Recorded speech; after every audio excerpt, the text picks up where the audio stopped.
I'm often asked how long it takes me to come up with one of my daily videos.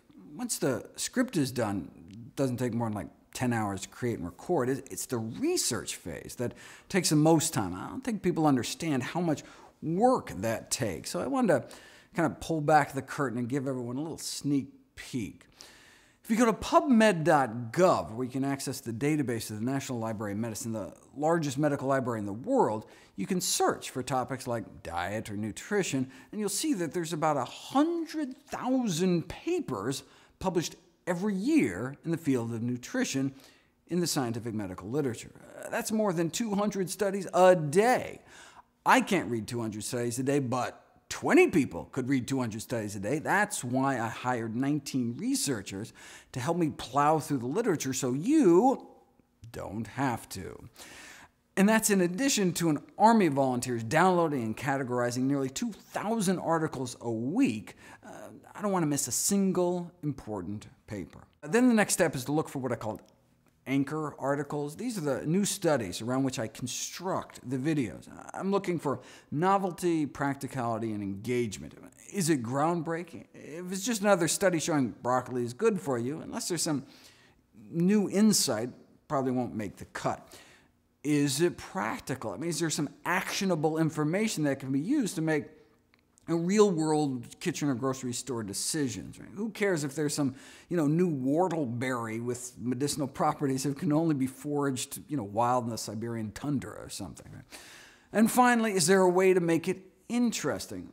That's actually probably the greatest limiting factor. There's lots of trailblazing new science with hands-on implications, but unless I can find a way to make it captivating, to add humor or intrigue or solve some mystery, sadly, it just kind of goes by the wayside. That's why we need like 10 different sites like this, so we can, I can just pass those papers along and be like, you try to make that interesting. Right? Once I have the anchor, then the real work begins. I mean, just because something is published in the peer-reviewed medical literature doesn't mean it's true. I mean, there are studies funded by the National Confectioners Association that finds that candy is just dandy. Studies covertly funded by Coca-Cola or the National Cattlemen's Beef Association. That doesn't necessarily mean it's a flawed study, but you have to give it that extra level of scrutiny. You always have to follow the money. Then you have to put the study in context. For all I know, that new study is some outlier or fluke. Maybe there's 10 other studies out there that show the exact opposite. How else can we make life or death decisions for ourselves and our families, but by the best available balance of evidence? Right?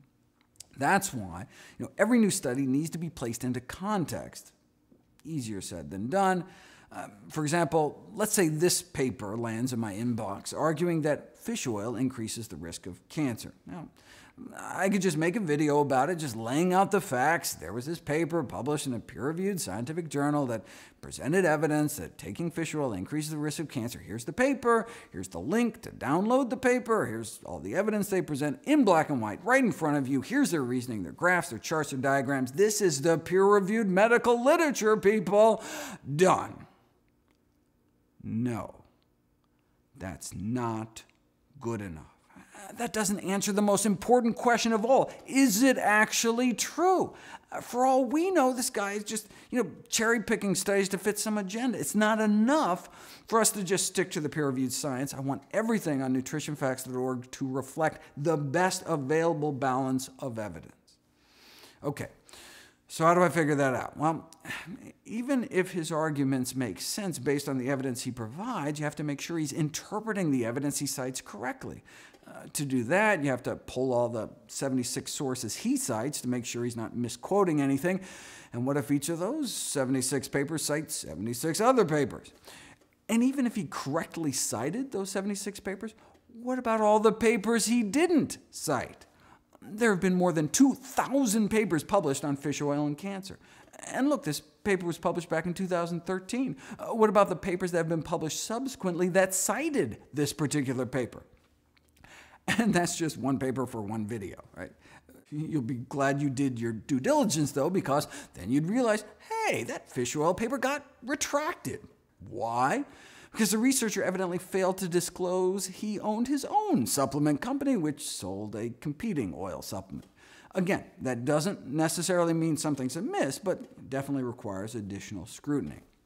So anyways, bottom line, ideally, we do a comprehensive search of the available literature to place any particular paper in context, while also going backwards and forwards in time to checking all the sources they cite and all the sources that cited them. And then we do that anytime a paper is published on nutrition, which, again, happens a mere 100,000 times a year. Now, hopefully you can appreciate why we had to bring on 19 researchers. How can we afford to do that, though?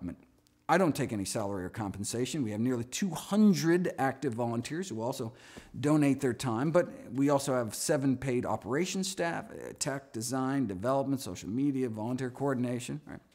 How can we afford to pay 24 salaries plus the server costs and everything else? You. NutritionFacts.org is a 501c3 nonprofit charity that exists exclusively on donations from individuals like you. It's like a Wikipedia model of just accepting donations from users who appreciate the content, who appreciate what we're doing. We reach so many millions of people that if 1 in 1,000 makes a small contribution, we're able to continue to thrive. So if you feel like my work has enriched your life, please consider supporting us by making a tax-deductible, one-time or even better, monthly donation. Regardless, even if you never give a penny, everything on the website is and will always be free for all time. There's no members-only area where you can get additional life-saving information for a price. There are no advertisements of any kind. We don't accept corporate sponsorships. Site's strictly non-commercial. There's no line of Dr. Greger's brand snake oil wonder supplements. Even all the money I get from my books and DVDs all goes straight back into the site. It's just a public service for those hungry for evidence-based nutrition.